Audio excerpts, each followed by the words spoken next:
y'all, it's Laura, and I'm back with a Cocoa Vanilla design team layout using these super cute photos of my daughter Sophia and the gorgeous Cocoa Vanilla Daydream collection. This is going to be a 9x12 layout because my twins' albums are in 9x12 just to make them more accessible for them. I find that going in a smaller size when they're younger does make it more likely that they'll flip through them. So to get started, I had some scrap vellum on my desk in blue and decided to go ahead and mat my photos with that. I always mat my photos with white cardstock first or print them with a white border to help highlight them and make them jump off the background. But because the background of this paper was already white, I decided to go ahead and add just a little bit of this vellum behind it to help highlight them even more. Now these two photos are actually the same photo, just one printed in color and one in black and white, because it helps to make a very strong impact in my album. It makes you stop, look at the photos, and kind of double check yourself. Is that the same photo? But it definitely grabs your attention, and the contrast between the color photo and the black and white is definitely effective at catching someone's attention. So now that I'm ready to go, I'm deciding that I want to have these photos slightly overlapped and slightly off center. So they're not going to be directly on top of each other. They're going to be just slightly askew from each other.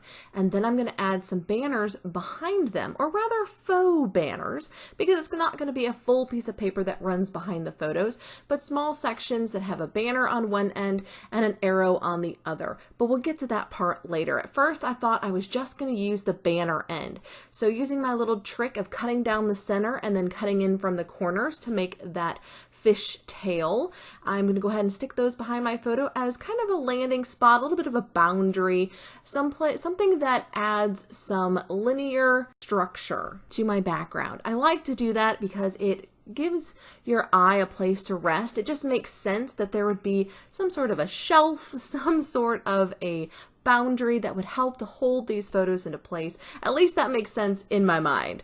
Now grabbing some fussy cut floral clusters from one of the absolutely stunning pattern papers to create two areas of embellishment on this page. You don't always have to work in threes, though that is a very common design technique, is to work in groups of three.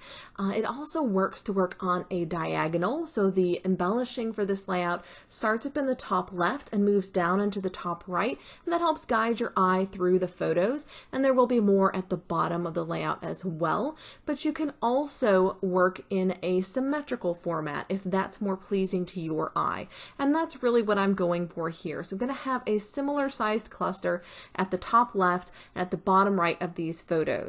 I've also grabbed this sweet title from the title ephemera pack and kind of play around with some ideas of how to extend the title or potentially leave it alone. At this point, I wasn't really sure what I wanted to do there, and so I'm just going to play around a little bit. Now, I did cut out the name of the collection, Daydream. On all of the papers, I cut that section out of the bottom manufacturer strip because it's such a pretty little word, the way that they have set it up in multiple colors, that I think it's perfect to use as an embellishment. I really like it, and I've actually used it on a couple of layouts now, and really like the way that it looked. Now I considered using this little beautiful underneath of here, but it doesn't get to stay for very long. Just trying out some bits and pieces to see what I like, and ultimately I'm going to keep this one fairly simple because I want all of that focus to be close into the photos. If I'm adding embellishment in random top corners or bottom corners that aren't anywhere near the photos, I feel like I'm drawing attention away from the photos, and so I don't use that design style very often. But if you're creating a very linear layout that has a lot of squares, has a lot of rectangles,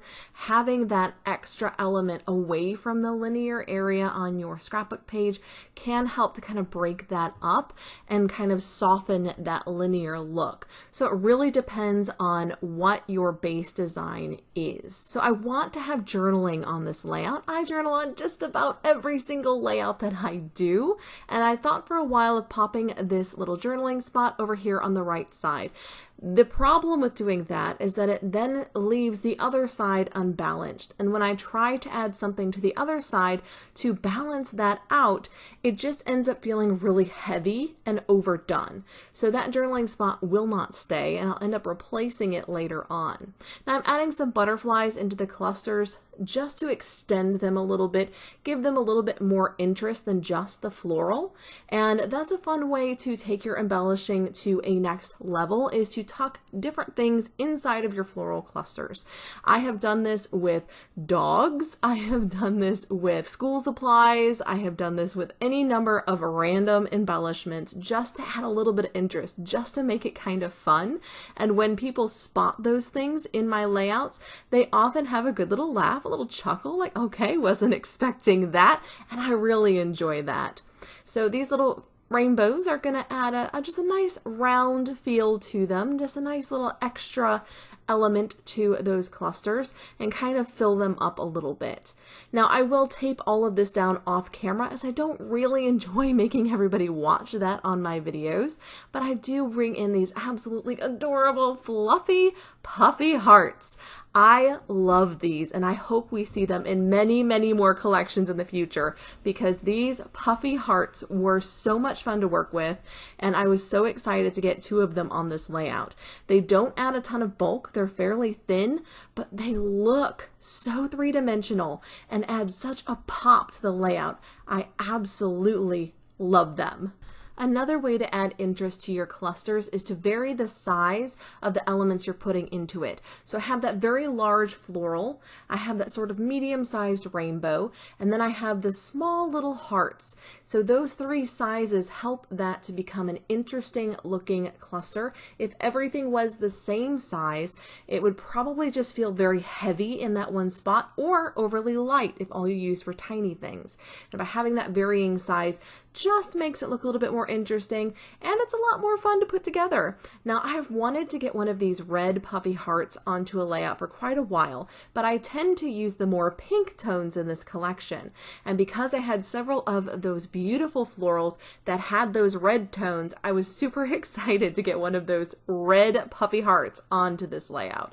Now, here's the point at which I realized that journaling spot is not going to work. Let's try something else. So I decided, because I've got the fishtail banner end at the left side of the top photo, let's try putting an arrow point at the other.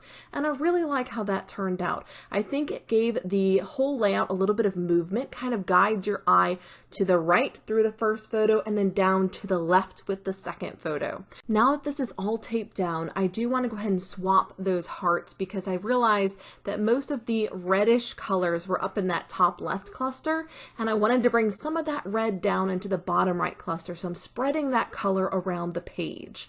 There's also quite a bit of green in that bottom cluster, so it kind of helped to move some of that green up to the top left as well.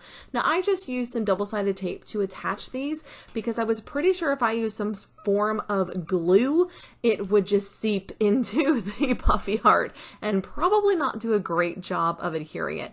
Double-sided tape worked great.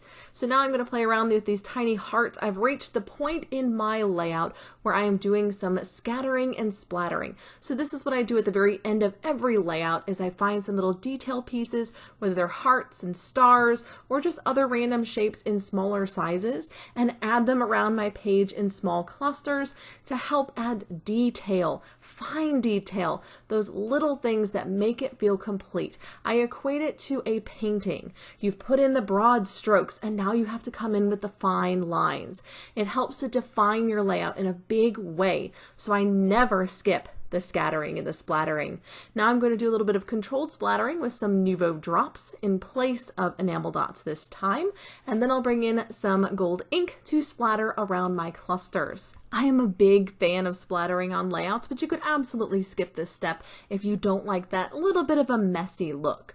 For me, I feel like it just finishes a page, and it's kind of a signal to myself, okay, this one's done, because I've added those splatters. So now I'm going to get some cardstock here and cut up some journaling strips. Yes, they're just going to be white on this white background, so they won't stand out too much and draw too much attention away from the photos. And I'm just going to do 3 here to explain how much I absolutely adore when my sweet girls fall asleep in my arms. Oh, best feeling in the world. If you want to see more still photos, be sure to check out the blog at cocovanilla.com.au, as well as staying tuned for some still photos at the end. Until next time, bye!